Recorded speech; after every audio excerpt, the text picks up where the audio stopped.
गाजर मिर्ची का अचार। दोस्तों आप इस अचार को सालों साल स्टोर करके रख सकते हैं। दोस्तों बिल्कुल सिंपल आसान तरीका है, आप इसे बनाएंगे आराम से पूरा साल खा सकते हैं। वैसे तो आप इसे हाथों हाथ खाना स्टार्टिंग कर सकते हैं। दोस्तों बहुत टेस्टी बनेगा, बिल्कुल कम समय में आपको हम बनाना बताएंगे। दोस्तों घर की बेसिक सामग्री लगेगी।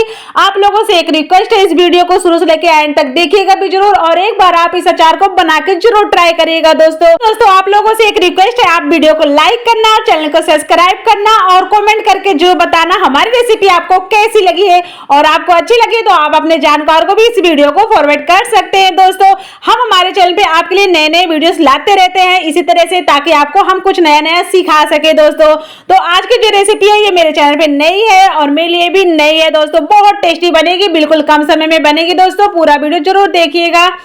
तो राम राम दोस्तों, मैं हूँ दिव्या फूड चैनल में आप सभी का स्वागत है। आई होप आप सब अच्छा और खुश रहे, हम हमेशा निरोग रहे। दोस्तों तो आइए हम आपको फटाफट रेसिपी दिखा देते हैं समय नहीं लगाते हुए। दोस्तों तो हमने इनको अच्छे से धो के ले लिया है, मूली ले लिया है, गाजर ले लिया, 3 हमारी छोटी छोटी गाजर हैं और बड़ी साइज की मूली है। दोस्तों मूली मुझे कम लगेगी, ज्यादा लगेगी, मैं वैसे यूज कर लूंगी, परंतु आप इसे ज्यादा रखें जैसा भी है तो ज्यादा मजा आएगा। दोस्तों मूली को तो हमने काट पीट के रख दिया। इधर हम मिर्ची को चॉप कर लेते हैं, क्योंकि ज्यादा समय नहीं लेते दोस्तों, तो आप अपने हिसाब से ऐसे भी कर सकते हैं। दोस्तों इसको हमने चॉप कर लिया पूरी तरह से, जितने भी हमारी हरी मिर्ची थी तो हरी मिर्ची को सारी हमने इस तरह से चॉप करके रख लिया है। दोस्तों इसको समय ना लगा, आप चाहे तो इसको काट काट के भी ऐड कर सकते हैं, चाहे तो चॉपर से चॉप करके रख सकते हैं। दोस्तों तो यहाँ पे हमने गाजर को और मूली को पूरी तरह से एक साइज में काट लिया। आप इसके बड़े छोटे आप अपने हिसाब से कर सकते हैं साइज, और चाहे तो आप इसको भी चॉप करके यूज कर सकते हैं। दोस्तों वो आपकी मर्जी के ऊपर है। तो हमने इनको बारीक काट लिया था, इनका वीडियोस नहीं बनाया काटते हुए, पर दोस्तों हर चीज का वीडियो बनाना बहुत बड़ा वीडियो हो जाता है।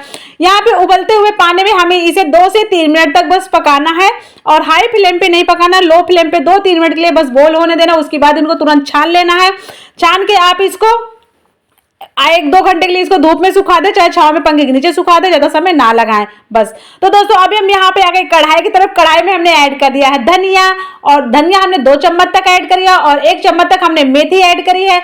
1-1.5 चम्मच हमारा जीरा है, 1 चम्मच हमारी सौंफ है, और आधे चम्मच से भी कम हमारी यहाँ पे अजवाइन है, और 3-4 चम्मच हमने यहाँ पे डाली है काली सरसों डाली है। दोस्तों मैं यहाँ पे काली मिर्च ऐड करना भूल गई हूँ, आप काली मिर्च भी जरूर ऐड कर ले। दोस्तों तो हम इसे फ्राई कर लेते। दोस्तों मैंने क्या बिना फ्राई किए ही, मतलब इसे बिना भूले ही डाल दिया था, मैंने काली मिर्च का पाउडर रखा हुआ था। दोस्तों तो अब हम इसको ठंडा होने का थोड़ा हल्का सा वेट करेंगे, 2-3 मिनट के लिए इसे बस हमें भुनना है, ज्यादा समय तक नहीं भुनना है, 2-3 मिनट बहुत होते हैं, लो फ्लेम में भुनिएगा। उसके बाद हल्का सा थोड़ा सा ठंडा होगा, आप इसे बढ़िया आराम से मिक्सी जार में दरदरा सा पीसिएगा।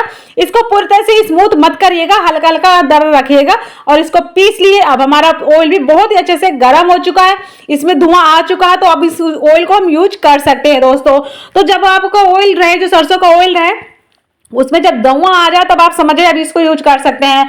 तो यहाँ पे हमने ऐड कर दिया गाजर और मिर्ची। अब यहाँ पे हमने ऐड कर दिया लाल मिर्ची पाउडर, और ये जो रहा हमारा सारा मसाला जो हमने बनाया था, यहाँ पे हम थोड़ी हींग भी ऐड कर देते हैं, 1-2 चुटकी, और ये काली कलौंजी है। दोस्तों तो 1.5 चम्मच हम यहाँ पे कलौंजी ऐड कर दिए। स्वाद अनुसार हम नमक ऐड कर देते हैं, आप और भी कुछ ऐड करना चाहे तो उनमें से भी कुछ ऐड कर सकते हैं। और ये रहा हमारा सरसों का तेल, जो हमारा गर्मा गर्म तेल है, हम इसी में गर्मा गर्म में ऐड कर देते हैं।